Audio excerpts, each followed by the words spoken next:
Bonjour à tous, merci d'être là pour notre webinaire Tutonomie sur garder l'esprit vif, comment stimuler son cerveau à tout âge. Aujourd'hui, on accueille Jérémy Bénard. Donc rapidement, les Tutonomies, comme vous le savez, c'est une web série qui est disponible sur YouTube gratuitement pour soutenir les aidants auprès d'un proche en perte d'autonomie. Et ce projet est réalisé depuis 2019 avec des experts du médico-social et c'est soutenu par Malakoff Humanis pour la partie des tutoriels. Et puis depuis 2021, on fait des webinaires mensuels pour ouvrir un espace d'échange et traiter d'autres sujets sur le bien vieillir. C'est soutenu par la CARSAT Pays de la Loire et c'est toujours avec l'expertise des professionnels et du Gérontopole Pays de la Loire. Merci beaucoup, Jocelyne. Bonjour à toutes et tous et bienvenue sur ce webinaire qui va nous permettre en effet d'échanger autour de l'activité cognitive et notamment comment stimuler son cerveau. Un grand sujet. L'objectif de ce webinaire, vous l'aurez compris, est de vous fournir des éléments clés pour explorer les mécanismes de la mémoire et de l'apprentissage, mais aussi découvrir des exercices simples pour stimuler votre mémoire. Et enfin, l'idée, c'est aussi de pouvoir comprendre comment on peut adopter des habitudes qui viennent favoriser la vivacité mentale quand on vieillit. Et pour aborder chacun de ces points, on a le plaisir d'accueillir notre expert du jour, qui est Jérémy Bénard, qui est entre autres neuropsychologue et enseignant-chercheur. Jérémy, je vous laisserai expliquer toutes vos casquettes, mais c'est avec beaucoup d'attention en tout cas que nous vous écoutons. Et bonjour à tous. Alors effectivement, moi je suis neuropsychologue de formation, pour me présenter rapidement. Donc je suis enseignant-chercheur depuis une dizaine d'années à l'Université d'Angers, donc en neuropsychologie, et mes travaux de recherche s'inscrivent au sein du laboratoire de psychologie des Pays de la Loire, donc notamment des travaux de recherche qui s'intéressent au vieillissement normal et pathologique. Aujourd'hui, je vais vous parler effectivement de la manière de stimuler son cerveau. Alors, le titre est peut-être un petit peu accrocheur puisque je tiens à vous le dire tout de suite, je ne vais pas évoquer avec vous de recettes miracles parce que ça n'existe pas, mais je vais plutôt faire état des données scientifiques, des travaux de la littérature qui ont démontré comment on pouvait effectivement essayer de maximiser le maintien en fait de ce que nous on appelle les processus cognitifs. Alors, je vous propose un plan, vous voyez, en quatre parties. Donc, en introduction, justement, on verra des aspects de définition et notamment un concept théorique qui va servir de fil rouge à cette présentation, qu'on appelle la réserve cognitive. Et puis ensuite, on verra un petit peu comment on peut justement travailler l'activité cognitive en particulier dans le deuxième point. Quels sont les facteurs? Alors, on va pas pouvoir évoquer dans le temps imparti tous les facteurs, mais j'en ai sélectionné deux en fait, en particulier l'activité physique et puis les interactions sociales. Et puis, on conclura cette présentation avec justement ce qu'il faut retenir et ce que l'on peut faire concrètement pour essayer justement de stimuler de son cerveau et donc de maintenir au maximum ses capacités cognitives avec l'âge.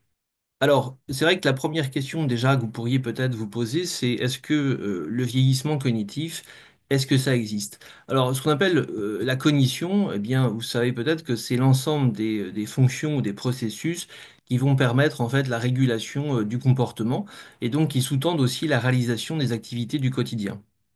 Et donc, quand on demande à des personnes âgées, quel est potentiellement avec l'âge les modifications que vous pourriez évoquer sur le plan de la cognition? Eh bien, la plupart des personnes âgées vont mentionner des plaintes de mémoire. Donc une plainte mnésique. Alors après, c'est vrai qu'il faut déjà s'entendre sur ce qu'est une personne âgée. Il n'y a pas de définition, sachez-le, dans la littérature, hein. La plupart des travaux scientifiques considèrent que, de façon un petit peu arbitraire, on est une personne âgée à partir de 65 ans parce que c'est aussi l'âge à partir duquel eh bien, la plupart des personnes sont en retraite. Et donc c'est vrai que c'est complètement arbitraire, mais c'est un petit peu l'âge retenu par la plupart des travaux scientifiques. Donc, effectivement, une plainte mnésique, mais aussi la plupart des personnes reconnaissent que finalement, ça dépend aussi du moment, ça dépend aussi de comment elles se sentent sur le plan notamment psycho-affectif. Et il y a des facteurs qui vont jouer, notamment le stress, notamment l'anxiété. Tout ça, évidemment, aussi les capacités attentionnelles. Donc, tout ça, ça va jouer sur la capacité, notamment, d'apprentissage. Donc, vous voyez que c'est pour ça que je vous disais qu'il n'y a pas de recette miracle en introduction, parce qu'en fait, c'est complètement individu dépendant et ça dépend aussi de la notion un petit peu de contexte et de l'instant. Donc, vous voyez que déjà, bon, on ne peut pas vraiment donner enfin, je dirais, de réponse franche à la question de est-ce que finalement la mémoire, ça évolue négativement ou est-ce que ça se maintient dans le temps. Donc, la première chose quand même, c'est qu'il y a quand même des travaux évidemment scientifiques, comme je vous l'ai dit, hein. Il y a des données de la littérature depuis quelques dizaines d'années qui se sont penchées sur la question du vieillissement cognitif et qui démontrent d'une part que effectivement, quand on fait passer des épreuves qui sont dédiées à l'évaluation des fonctions cognitives, alors on dispose de beaucoup d'outils, hein. Il y a beaucoup d'épreuves psychométriques qui existent. Nous, en tant que neuropsychologues, évidemment, on s'en sert dans le cadre de l'évaluation des patients neurologiques. Et donc, on a des outils qui vont être dédiés à l'évaluation de processus cognitifs précis, comme la mémoire, comme les capacités d'attention, comme l'efficience intellectuelle aussi. Vous avez entendu parler du fameux QI, le quotient intellectuel. Ben, vous voyez que tout ça sont des scores qui peuvent se calculer justement, qui peuvent se mesurer avec des épreuves, avec des outils psychométriques. Et donc, quand on fait passer ces épreuves à des personnes âgées, eh bien, ce que ça nous dit, c'est qu'effectivement, avec l'âge, il y a des processus qui subissent des modifications et donc vers une diminution en fait des capacités. Et donc ces processus en particulier, eh bien, ce sont les processus mnésiques, donc la mémoire, et puis les capacités attentionnelles. Donc j'ai mis ici quelques références bibliographiques sur le sujet, mais évidemment dans la littérature, il y a énormément de travaux scientifiques publiés sur ce sujet. Alors par contre, dans le même temps, ce qu'il faut aussi savoir, c'est que le vieillissement cognitif n'est pas homogène. C'est-à-dire qu'il y a une altération de certaines fonctions, mais il y a aussi d'autres capacités qui sont préservées, et ce qu'on appelle, nous, les capacités sémantiques. Alors, la mémoire sémantique, ça renvoie à toutes les connaissances hein, qui sont culturellement partagées et qui s'acquièrent par l'expérience, par l'apprentissage. Et donc, ce qui est constaté aussi dans ces travaux, c'est que, eh bien, ces compétences sémantiques, et notamment le vocabulaire, eh bien, sont des compétences qui, avec l'âge, ne sont pas, je dirais, touchées, voire même s'améliorent. Et donc, je vous ai extrait d'une de ces publications ce graphique. Alors, ce graphique, eh bien, il représente des comparaisons de groupes d'âge différents. Donc, vous voyez, ça va de groupes d'âge de 20 ans jusqu'à 80 ans. Et puis, vous avez donc à droite donc les différents outils qui ont été utilisés pour évaluer ces personnes, évaluer ces groupes d'âge différents en vue de la comparaison. Et donc, ce sont des outils psychométriques qui évaluent la mémoire, qui évaluent les capacités attentionnelles, qui évaluent aussi les capacités d'imagerie mentale, de rotation mentale, de flexibilité, et puis les capacités sémantiques. Et donc, ce qu'on constate, vous voyez sur ce graphique, c'est que la plupart, finalement, des courbes sont descendantes entre 20 et 80 ans, ce qui dénote d'une diminution, en fait, de ces capacités cognitives. Mais on voit qu'il y a certaines courbes, trois courbes en particulier, associés aux aspects justement sémantiques et en particulier de vocabulaire, qui restent stables dans le temps, voire même qui s'améliorent avec l'âge. Vous voyez que ça, c'est le premier point, je pense, qu'il faut souligner, c'est que donc il y a effectivement le vieillissement cognitif, on peut dire que ça existe, mais que ça va pas concerner en fait tous les processus cognitifs, toutes les fonctions cognitives. Le deuxième point qu'on peut aussi extraire de la littérature, c'est le fait qu'il existe une variabilité interindividuelle très importante entre les personnes âgées. C'est-à-dire qu'il y a des personnes âgées qui vont subir effectivement des modifications de leur processus, de leur capacité cognitive avec l'âge, et puis il y a des personnes âgées qui ne vont pas avoir de modifications dans leurs compétences cognitives. Donc une variabilité interindividuelle assez importante et une variabilité interindividuelle aussi qui s'accentue avec l'âge. C'est-à-dire que dans les groupes les plus âgés, par exemple des personnes de 80 ans ou plus, eh bien, on voit des variabilités, c'est-à-dire des différences qui sont importantes entre les personnes âgées du même groupe. Et donc des personnes âgées de 80 ans, par exemple, qui ont des capacités ou des compétences cognitives qui restent au même niveau que celles de sujets plus jeunes, et puis d'autres sujets âgés qui vont avoir des modifications assez importantes de leurs compétences cognitives. Et donc ça, évidemment, c'est assez intéressant pour nous, enseignants-chercheurs, puisque on va essayer de rechercher quels sont potentiellement les facteurs susceptibles d'expliquer cette variabilité. Et donc, si on arrive à trouver les facteurs qui expliquent pourquoi une personne maintient ses compétences cognitives alors qu'une autre va subir une forme de déclin finalement de ses capacités cognitives, eh bien ça va permettre ensuite de faire de la prévention et de donner des conseils justement aux personnes âgées pour essayer qu'elles maintiennent au maximum ces compétences cognitives. Donc ça, c'est vraiment quelque chose qui est important justement sur le plan théorique et sur le plan de la recherche. Et c'est ce à quoi se consacrent en fait beaucoup de travaux scientifiques sur l'identification de ces facteurs. Et donc, ce que l'on peut dire aussi du vieillissement, alors le vieillissement cognitif, mais globalement, le vieillissement dans son ensemble, c'est que dans les années 80, vous voyez qu'il y a des auteurs comme Rowe et Kahn qui ont proposé une définition d'un vieillissement qu'ils appellent un vieillissement réussi, où où il va y avoir assez peu d'impact finalement fonctionnel du vieillissement, notamment sur le plan cognitif. Et donc, ils distinguent ce vieillissement réussi d'un vieillissement, on va dire, classique ou habituel, qui lui est caractérisé notamment sur le plan cognitif par des modifications de ses compétences cognitives, voire même par un vieillissement qu'on pourrait qualifier de pathologique lorsqu'il y a l'apparition de maladies neuroévolutives. Et donc, bah, vous voyez que finalement, les travaux de recherche se consacrent à ça, à comment on peut finalement espérer identifier des facteurs qui vont permettre ce vieillissement réussi.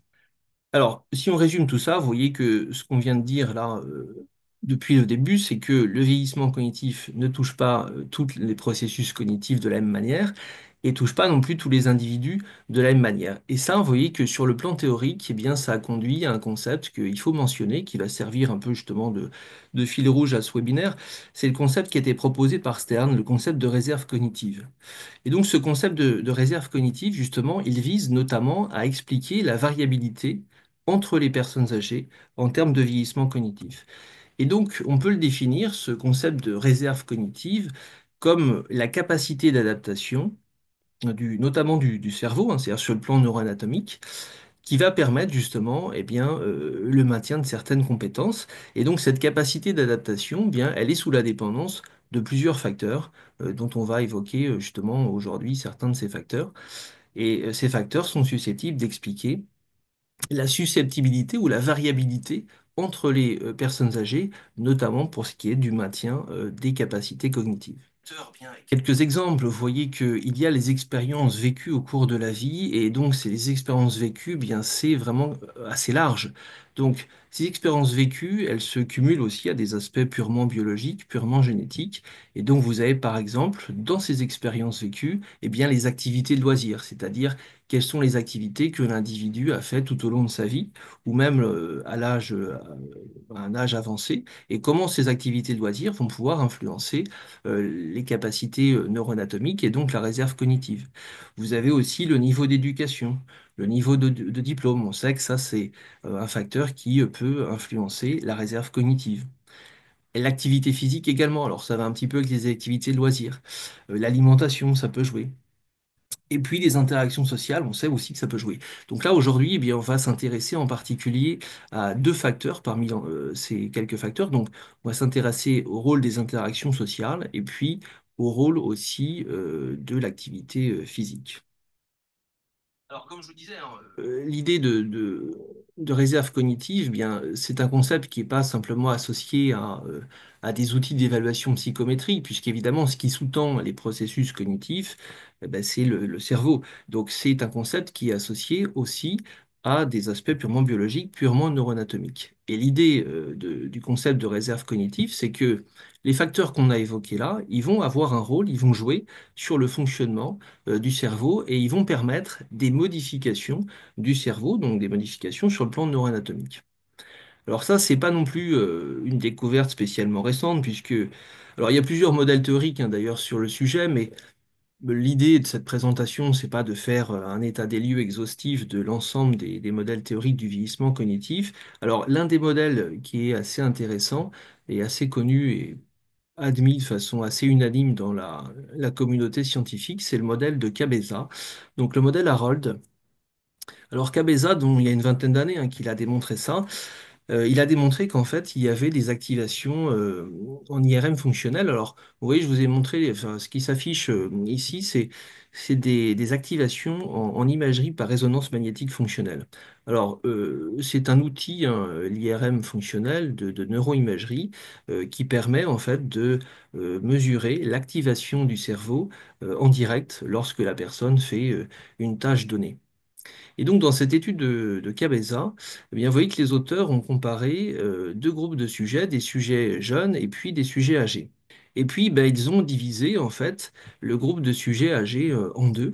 Donc, il y a les personnes âgées qui avaient des performances identiques à celles des sujets jeunes à une épreuve de mémoire. Donc, ils ont appelé ça le sous-groupe de sujets âgés Old Age, donc c'est-à-dire avec un niveau équivalent à celui des personnes jeunes.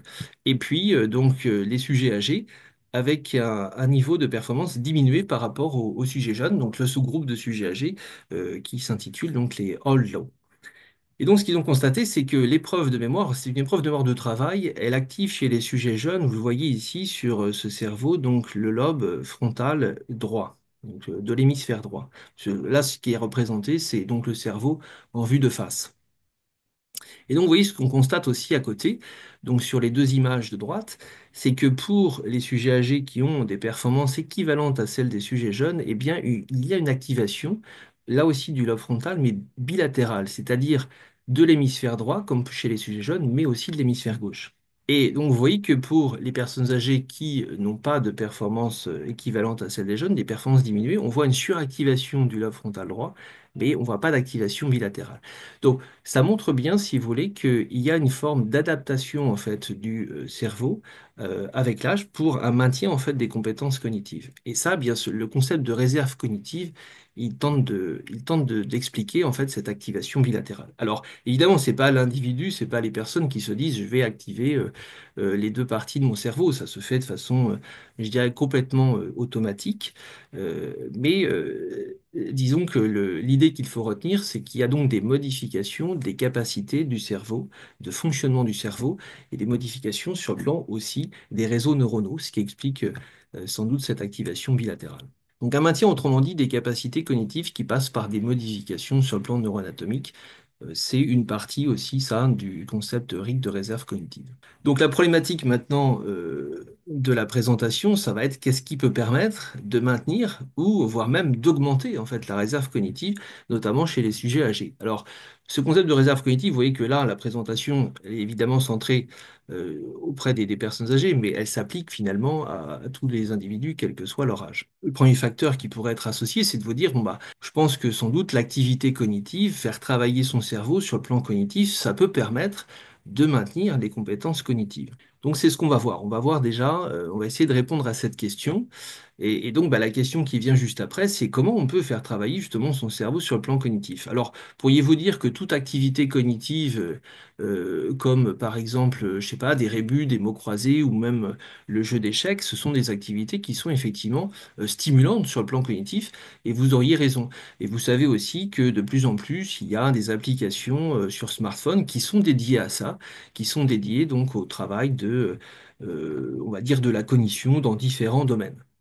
Et donc, il y a des logiciels aussi qui existent, nous, en rééducation, et qu'on peut utiliser. Alors, je vous ai mis quelques exemples aussi ici, comme Riecom. Bon, ce pas des logiciels qui sont forcément accessibles au grand public, mais ce sont des logiciels qu'on peut utiliser en rééducation chez des patients qui ont subi des accidents vasculaires cérébraux, par exemple, ou des traumas crâniens. Et ce sont des logiciels qui démontrent aussi une certaine efficacité, notamment pour travailler les capacités attentionnelles, ou la vitesse de traitement, ou la mémoire de travail. Pour le grand public, il y a des logiciels aussi qui existent, notamment des jeux vidéo. Alors, vous connaissez sans doute le jeu vidéo bien connu hein, du docteur Kawashima, le programme d'entraînement cérébral. Ça fait une vingtaine d'années qu'il existe.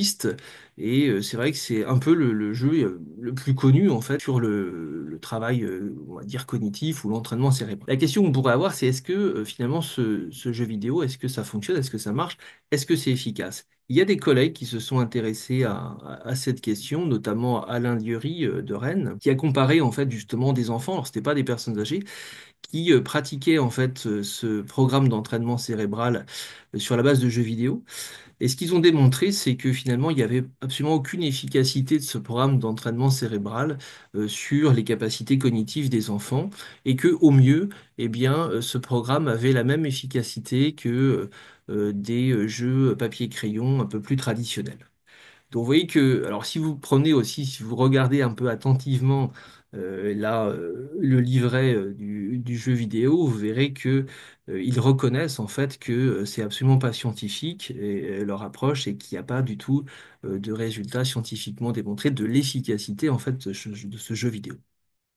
Donc, vous voyez que tout ça, effectivement, ça peut porter un petit peu à confusion et on peut se demander, ben, du coup, est-ce que vraiment le travail cognitif, l'exercice cognitif, ça peut permettre, oui ou non, de modifier ses capacités cognitives? Alors, est-ce qu'il existe des travaux scientifiques sur le sujet publiés? Oui, bien sûr, et il y en a pas mal d'ailleurs de travaux sur ce sujet-là. Et donc, ben, j'ai choisi de vous présenter une de ces études. Donc, cette étude, c'est une étude qui a été conduite sur à peu près une dizaine d'années, qui s'appelle l'étude active, donc qui a commencé à la fin des années 90 jusqu'à la fin des années 2010 à peu près. Et donc cette étude, eh bien, vous voyez qu'elle intègre un nombre assez important de sujets âgés, donc de plus de 65 ans, qui n'avaient pas d'antécédents, ni neurologiques ni psychiatriques. Et vous voyez qu'il y a à peu près 3000 sujets qui ont été intégrés à cette étude. Donc vous voyez que 3000 sujets, c'est extrêmement important en fait, hein, quand on parle d'activités enfin, scientifiques et quand on parle de travaux scientifiques. Intégrer autant de sujets dans une étude, je dirais que c'est surtout une étude longitudinale comme celle-ci qui suit les personnes pendant une dizaine d'années. C'est l'un des, je dirais, des travaux scientifiques les plus convaincants en fait pour cette question-là. Donc, la question des auteurs, c'était de proposer un entraînement cognitif sur différents processus et donc de suivre les personnes pendant 10 ans et de leur proposer donc un entraînement qui était consacré en particulier en fait à trois processus, donc la mémoire, le raisonnement et puis la vitesse de traitement. Donc ça, c'était évidemment la première question, c'était de dire, voilà, est-ce que quand on entraîne, si on entraîne ces trois processus, est-ce qu'il y a une amélioration, un maintien dans le temps? Et puis, la deuxième question, bah, c'était évidemment aussi tout l'impact potentiellement sur les activités du quotidien et sur la qualité de vie. Parce que vous voyez que faire de l'entraînement des processus cognitifs, je dirais pour le plaisir, ce que fait le programme d'entraînement cérébral d'ailleurs, je dirais qu'on peut voir une amélioration sur le processus entraîné, mais l'intérêt, c'est évidemment qu'il y ait un impact positif sur le plan fonctionnel, c'est-à-dire sur les activités du quotidien, voire même sur la qualité de vie. Donc c'était aussi l'objet de ce travail. C'était d'une part de voir si l'entraînement cognitif pour ces processus pouvait effectivement améliorer ces processus, mais c'était de voir également dans quelle mesure ça pouvait avoir une efficacité sur le plan fonctionnel et donc sur le quotidien des personnes. Alors je ne vais pas évoquer avec vous précisément ce travail dans le détail, mais juste pour vous donner l'exemple de la mémoire, eh bien les auteurs ont proposé, vous voyez, des sessions de groupe de à peu près 1 heure 30 pendant plusieurs semaines. Et ils ont répété ça plusieurs fois dans l'année. Et donc, comme je vous le disais, en fait, ils ont fait ça la première année, la deuxième année, puis après, ils ont laissé un temps. Ils ont repris ce travail après 5 ans, après 6 ans. Et ils ont essayé de voir dans quelle mesure ça pouvait améliorer ses compétences cognitives et puis voir comment ça aussi influençait les activités du quotidien.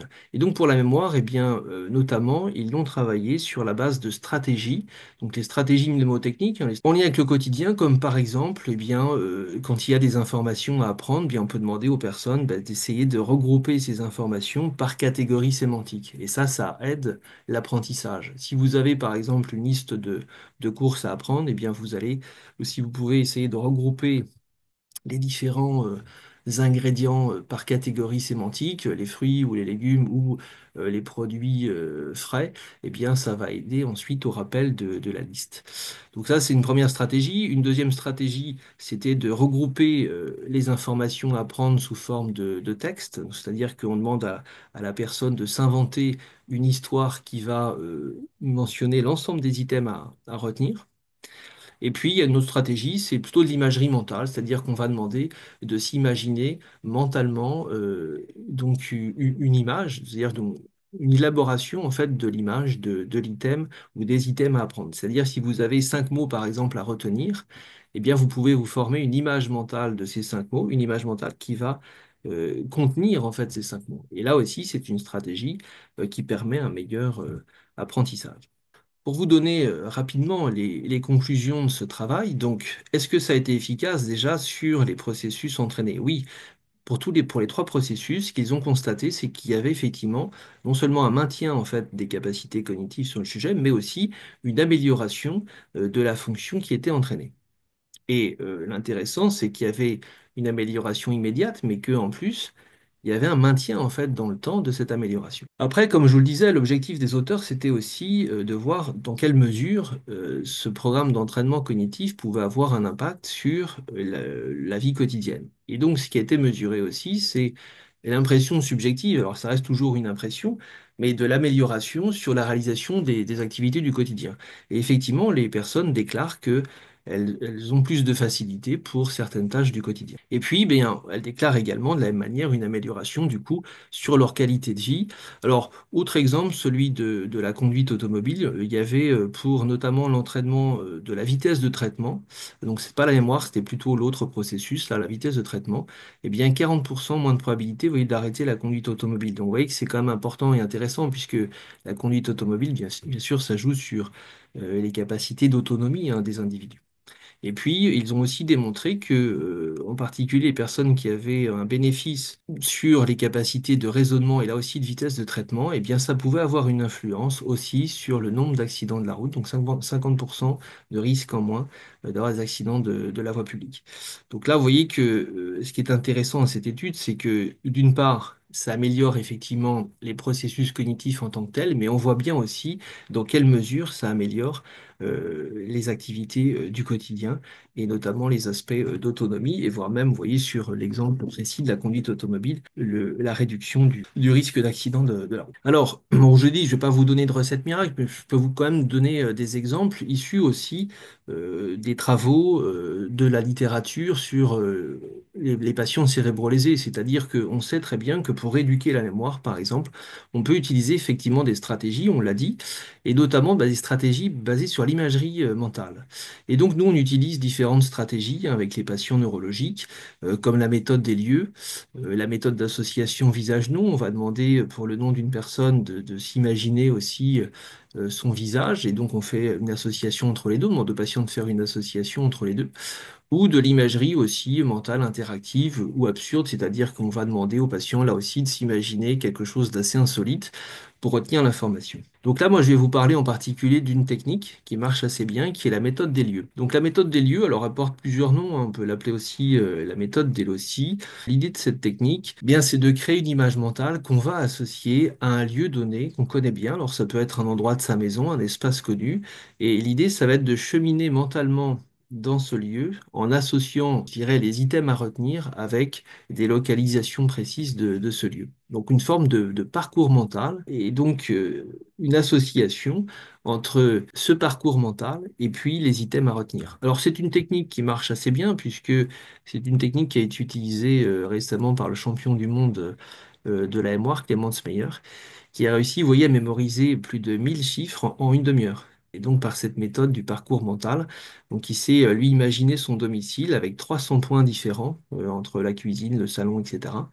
Et donc, ça lui a permis, vous voyez, de retenir un nombre d'informations spectaculaires. Comment ça marche? Eh bien, vous voyez que si vous voulez l'appliquer pour travailler la mémoire, bah, il faut déjà commencer par vous imaginer un endroit bien connu. Alors, l'exemple là sur l'image, c'est par exemple le salon de sa maison. Et puis, vous allez imaginer dans ce lieu un chemin mental, un parcours mental. Donc, vous pourriez commencer au fauteuil, puis ensuite passer du fauteuil à la table basse, et puis ensuite de la table basse au canapé, pour aller ensuite à la fenêtre, et puis revenir par exemple à la cheminée. Et donc, vous allez pour chacun de ces localisations, chacune de ces localisations, bien avoir des indices, le fauteuil que vous allez associer ensuite à chacun des items que vous allez devoir donc créer une image mentale de l'item et l'associer ensuite aux différentes localisations. Et puis ensuite, bah, pour rappeler les différents items, bah, il suffira de suivre ce chemin mental et puis vous devriez avoir beaucoup plus de facilité à vous rappeler des différents mots à retenir. Ok, donc voilà une technique hein, qui fonctionne bien et qui peut être conseillée en fait quand on a justement des difficultés mnésiques, des difficultés d'apprentissage pour essayer de compenser justement ces difficultés. Alors, ensuite, bah, j'aimerais évoquer avec vous les facteurs associés justement au travail cognitif. On va voir que quels sont les facteurs qui vont jouer potentiellement sur la réserve cognitive, donc deux en particulier que je vais développer. Donc le premier, ce sont les relations sociales, et puis le second, on va voir le rôle de l'activité physique. Alors, ce qui est constaté aussi dans la littérature, c'est que lorsque les personnes notamment les personnes âgées, ont un niveau d'engagement social élevé, que ce soit par leur statut conjugal, que ce soit le fait qu'elles s'occupent de leurs enfants ou de leurs petits-enfants, ou qu'elles participent à des activités de clubs, d'associations, de groupes, eh bien, il est constaté un meilleur fonctionnement cognitif. Donc là aussi, j'ai mis ici quelques références bibliographiques sur le sujet. Alors, pourriez-vous dire que, en fait, cette corrélation est biaisée parce qu'on pourrait envisager que c'est parce que ce sont les personnes, pardon, qui ont un meilleur fonctionnement cognitif qui vont avoir tendance à plus participer dans les activités de groupe.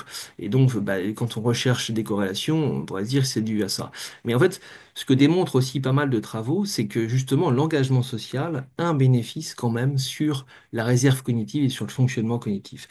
Et donc en particulier, alors là aussi il y a pas mal de travaux sur le sujet, mais on peut illustrer le propos avec les travaux de Stine Moreau et de ses collaborateurs qui ont démontré que justement l'activité cognitive, mais couplée à une interaction sociale, eh bien, serait bénéfique justement sur la réserve cognitive, sur le fonctionnement cognitif. Alors pour développer un petit peu ces travaux, et notamment sur le plan théorique, eh bien, Stine Moreau propose que le fait de s'impliquer dans des activités sociales, eh bien, ce sera bénéfique sur le fonctionnement cognitif, là aussi, parce que ça va avoir un impact sur le plan du cerveau, donc sur le plan neuroanatomique, en favorisant notamment le développement de nouveaux réseaux neuronaux. Et ça, c'est ce qu'elle appelle, sur le plan théorique, l'hypothèse de l'engagement. Donc l'hypothèse de l'engagement social, autrement dit, eh bien, permettrait, en fait, par les interactions sociales, je dirais, participer à une forme de plasticité cérébrale qui autoriserait de nouvelles connexions, qui favoriserait aussi le fonctionnement cognitif. Et donc, comment ils ont démontré ça? Eh bien, en développant un programme qui s'appelle donc le programme de l'Odyssée des sujets âgés, si on veut traduire ça comme ça. Alors, c'est un programme anglophone, américain, et qui n'existe pas en France à ma connaissance, malheureusement, mais c'est un programme d'entraînement, vous voyez, qui est axé en particulier sur un travail cognitif qui est la résolution de problèmes. Et la résolution de problèmes, mais pas de façon isolée, la résolution de problèmes en groupe. Donc en fait, ce programme se base, vous voyez, sur le fait de réunir des personnes âgées, donc autour d'un problème, donc 1 heure par semaine pendant une vingtaine de semaines. Et l'idée, c'est de les engager donc dans la réflexion en groupe autour d'un problème.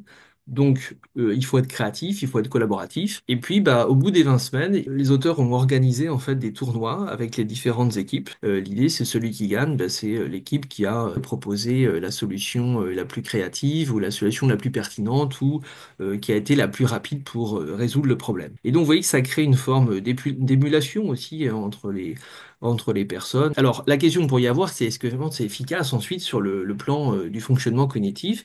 Eh bien oui, quand on évalue ces personnes aussi avec des épreuves, là, comme je l'ai évoqué tout à l'heure en introduction, on voit qu'il y a une amélioration des performances cognitives des participants au fil du temps. Vous voyez, c'est même pas un maintien, c'est une augmentation en fait des capacités cognitives et notamment donc sur la vitesse de traitement de l'information, sur la métacognition. Alors métacognition, c'est la capacité que l'on a à évaluer ses propres capacités cognitives. Donc, par exemple, la métamémoire, si je vous demande, voilà, combien de mots vous allez, si je vous propose d'apprendre 16 mots, combien vous pensez que vous allez pouvoir rappeler? Donc, si vous me dites 14 mots sur 16 et que, effectivement, ensuite, je vous fais passer l'épreuve et que vous rappelez effectivement 14 mots sur 16, ben, on pourrait dire que vous avez des bonnes capacités de métacognition et de métamémoire en particulier. C'est-à-dire vous êtes capable de juger de vos propres capacités. Et donc, il y avait une amélioration sur ces capacités métacognitives. Donc voilà pour les interactions sociales. Alors, autre facteur, ce sont les facteurs liés à l'activité physique. Donc, vous savez que l'activité physique, c'est bénéfique évidemment sur le plan strictement cardiovasculaire ou musculaire, mais on peut aussi se poser la question du rôle, de l'influence de l'activité physique sur la réserve cognitive. Et là aussi, il y a plusieurs travaux dans la littérature, en longitudinal, c'est-à-dire qui ont suivi les personnes dans le temps, hein, sur plusieurs années, qui démontre que l'activité physique eh bien, aurait des bénéfices sur les fonctions cognitives et il y a même certains travaux qui démontrent que ça peut permettre de retarder le risque de pathologies neuroévolutives comme la maladie d'Alzheimer par exemple. Ces travaux sont des travaux, bon il y en a beaucoup, il y en a énormément, mais bon, j'ai sélectionné en fait 5 études principales. Pourquoi? Parce que ce sont des études les plus convaincantes qui sont réalisées auprès de centaines de personnes âgées et qui ont été réalisées en longitudinal. Donc vous avez par exemple l'étude ACT qui a été conduite aux États-Unis sur une dizaine d'années Et donc alors, je dirais que pour ces 5 études, c'est toujours la même chose, c'est-à-dire que c'est toujours des programmes qui sont des programmes d'activité physique qui sont proposés aux personnes, et donc il y a une évaluation aussi de leurs compétences cognitives avant, pendant et puis après le programme, et en même temps, évidemment, si les auteurs mesurent aussi des diminutions des compétences, voire même le développement de, comme on l'a dit, de pathologies neuroévolutives. Alors, je ne vais pas développer évidemment chacune de ces études, mais je vais développer leurs conclusions principales. Donc, qu'est-ce qui se dégage finalement de ces 5 études qui sont sur le plan international les plus, je dirais, convaincantes en termes méthodologiques notamment? Eh bien, c'est que d'une part, l'exercice physique semble effectivement retarder le déclin des fonctions cognitives. Donc, autrement dit, l'exercice physique joue un rôle sans doute protecteur et donc alimente la réserve cognitive. D'autre part, et ça a été démontré en particulier dans l'étude canadienne CSHA, c'est que le fait de pratiquer une activité physique régulière, alors ça veut dire quoi une activité physique régulière? Ben, ça veut dire au minimum 3 séances par semaine. Eh bien, ça peut être considéré effectivement comme un facteur protecteur du développement de certaines pathologies neuroévolutives comme la maladie d'Alzheimer. Donc, vous voyez que dans cette étude en particulier, il y a 30% de risque en moins, donc c'est statistiquement, c'est extrêmement important de développer cette maladie en particulier. Et puis, eh bien, ce que ça démontre aussi pour certaines études également, c'est que non seulement il y a un maintien, mais ça permet aussi d'améliorer en fait les fonctions cognitives, les capacités cognitives chez certaines personnes âgées.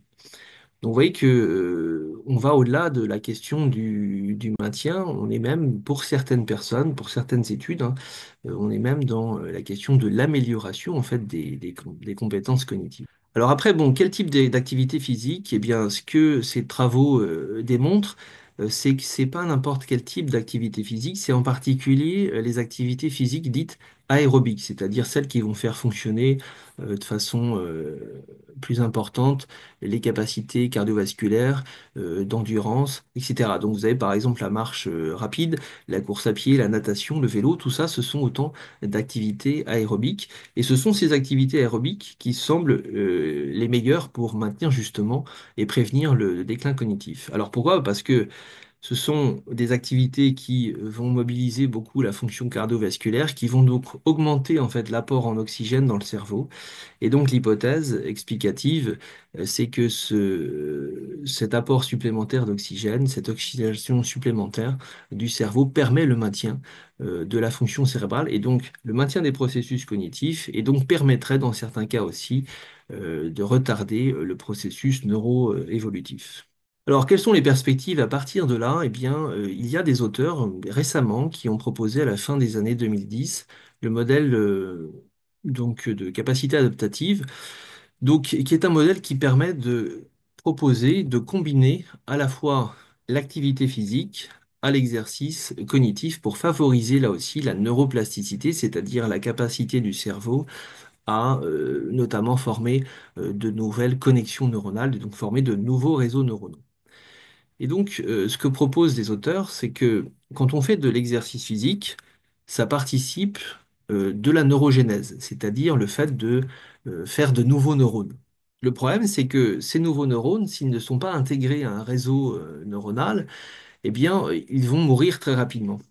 Et donc, ce que proposent les auteurs, c'est que pour intégrer ces nouveaux neurones, qui sont notamment alors la neurogénèse, bon, c'est pas dans tout le cerveau, hein, ce sont dans des régions très précises du cerveau, et même, je dirais que c'est pas un concept qui est admis de façon complète hein, actuellement dans la littérature scientifique. C'est-à-dire qu'il y a des auteurs qui vont démontrer des capacités de neurogénèse et puis d'autres vont un peu contester cela. Mais ce qu'on sait globalement, c'est que dans des structures un peu particulières comme l'hippocampe notamment, c'est-à-dire une région temporelle interne qui sous-tend notamment les capacités d'apprentissage, eh bien, il y a quand même une capacité de neurogénèse. Donc, l'activité physique permettrait cette neurogénèse et l'activité cognitive simultanée permettrait d'intégrer en fait ces nouveaux neurones à de nouveaux réseaux neuronaux. Et donc, ce modèle a permis en fait le développement d'outils que les anglo-saxons appellent les exergames. Et donc les exergames, justement, ce sont la combinaison des exercices qui vont combiner l'activité physique et l'activité cognitive. Donc vous voyez que sur cette illustration, vous avez 3 conditions. Donc la condition exergame où on demande à une personne âgée simplement de faire de l'activité physique. Donc là, vous voyez que c'est un vélo et puis la personne pédale et puis elle voit défiler en fait un environnement comme si elle était dans la nature. La condition du milieu, c'est la condition donc neuroexergème, où là, on va demander à la personne de faire de l'activité physique, mais cette activité physique, elle est couplée aussi à un environnement où, je dirais, que ça fait travailler la cognition. Donc, combinaison des aspects physiques et cognitifs. Et puis, la troisième condition, bah, c'est le neurogame, donc c'est simplement l'entraînement cognitif. Et donc, vous voyez que l'hypothèse des auteurs, c'était que la condition du milieu, quand on combine à la fois l'activité physique, mais à de l'activité cognitive, eh bien, ça permettrait de favoriser en fait la réserve cognitive et donc le maintien aussi de certains processus. Et donc, dans cette étude en particulier, bah, effectivement, que montrent les auteurs? Bien, ils montrent que les personnes âgées qui ont pratiqué la condition de neuroexergème, eh bien, voient leur performance cognitive s'améliorer aux épreuves notamment de mémoire, mais aussi de flexibilité mentale. Donc une amélioration, autrement dit, des performances cognitives via ces exercices d'exergaming. Alors, pour vous parler rapidement justement de certains de mes travaux de recherche que je n'ai pas forcément évoqués jusqu'à présent, comme je vous l'ai dit, moi je suis neuropsychologue, donc nous on travaille surtout auprès de patients neurologiques, et donc on se pose la question d'appliquer en fait ces exergaming, donc ces exercices qui combinent activité physique et cognitive, à des patients qui souffrent de pathologies neuroévolutives, et en particulier, donc on a une étude qui est financée, qui est l'étude Activo Neuro, qui est actuellement en cours au centre hospitalier universitaire d'Angers, et donc c'est une étude qui vise à mesurer les bénéfices éventuels de ces exercices combinés, physiques et cognitifs, auprès de patients qui souffrent d'une maladie génétique qui est la maladie de Huntington. Et donc bah là, on a développé justement un environnement assez ludique où, alors là, vous voyez la doctorante qui teste l'environnement. Et donc bah, dans cet environnement, les personnes doivent faire de l'activité physique, mais en même temps, elles doivent combiner cette activité physique à de la réflexion. Donc, c'est-à-dire qu'il faut faire par exemple un certain nombre de mouvements qui est la déduction en fait d'un exercice cognitif. Donc, bah, j'ai pas de résultats à vous communiquer pour le moment parce que l'étude est en cours, donc on n'a pas des résultats définitifs, mais vous voyez qu'on a pour le moment déjà développé l'outil et donc l'outil est en passe d'être proposé aux patients. Qu'est-ce qu'il faut retenir de la présentation rapidement? Donc, je vous l'ai dit, pas de recette miracle, mais par contre des travaux qui montrent une efficacité de l'entraînement cognitif chez les sujets âgés et pas de n'importe quel type d'entraînement. On l'a dit, il y a des programmes d'entraînement sous la base de jeux vidéo qui sont pas forcément pertinents. Par contre, on l'a dit, il y a des méthodes qui existent. Je vous ai donné l'exemple de stratégie mnésique. Et puis, eh bien, évidemment, il faut combiner ça, on l'a dit aussi, à des facteurs sociaux et physiques. Alors, qu'est-ce que je peux vous conseiller de faire concrètement pour maintenir justement ces capacités cognitives? Bien, la première chose, vous l'avez compris, il faut essayer de faire des activités qui vont être stimulantes sur le plan cognitif. Donc, ça peut être n'importe quel type d'activité, hein, une activité de lecture, de recettes, de documentaire. Pourquoi? Parce que ces activités, on l'a dit, vont jouer sur la réserve cognitive.